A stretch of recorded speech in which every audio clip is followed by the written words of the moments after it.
L'approche de la France à travers les accords de Matignon, de Nouméa et de Bougival révèle un schéma évident.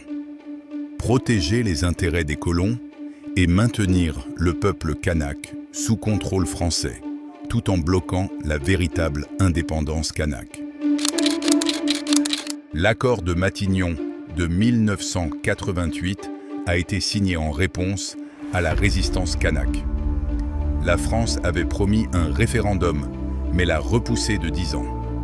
Pendant ce temps, elle a renforcé le pouvoir des colons en augmentant leur nombre et leur poids économique.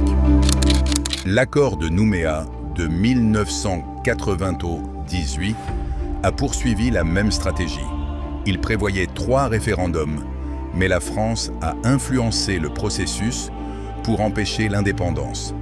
L'exemple le plus flagrant fut en 2021, lorsque la France a maintenu le scrutin malgré les appels kanak à le reporter, sachant que le Covid avait frappé beaucoup plus durement la population kanak.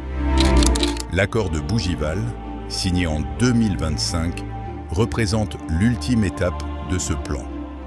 Au lieu de l'indépendance, il propose un État fabriqué par la France qui affaiblit le poids électoral des Kanaks en élargissant le droit de vote aux colons.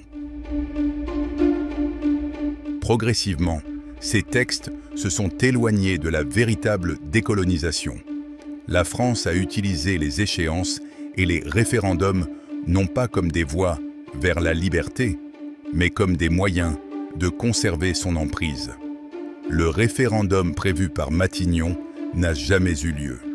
Ceux de Nouméa ont été manipulés ou boycottés. Quant au vote à venir de Bougival, il s'annonce comme une nouvelle mascarade, enfermant les Kanaks dans un système français. Les résultats sont toujours les mêmes. Pas d'indépendance, un affaiblissement du pouvoir politique kanak et des inégalités économiques persistantes. La richesse du nickel restant concentrée à Nouméa, dominée par les colons.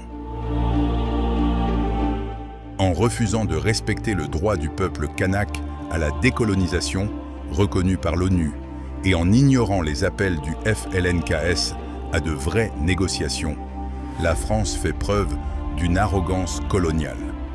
L'accord de Bougival n'est pas un nouveau départ, mais une nouvelle façon d'assurer que les Kanaks demeurent minoritaires sur leur propre terre.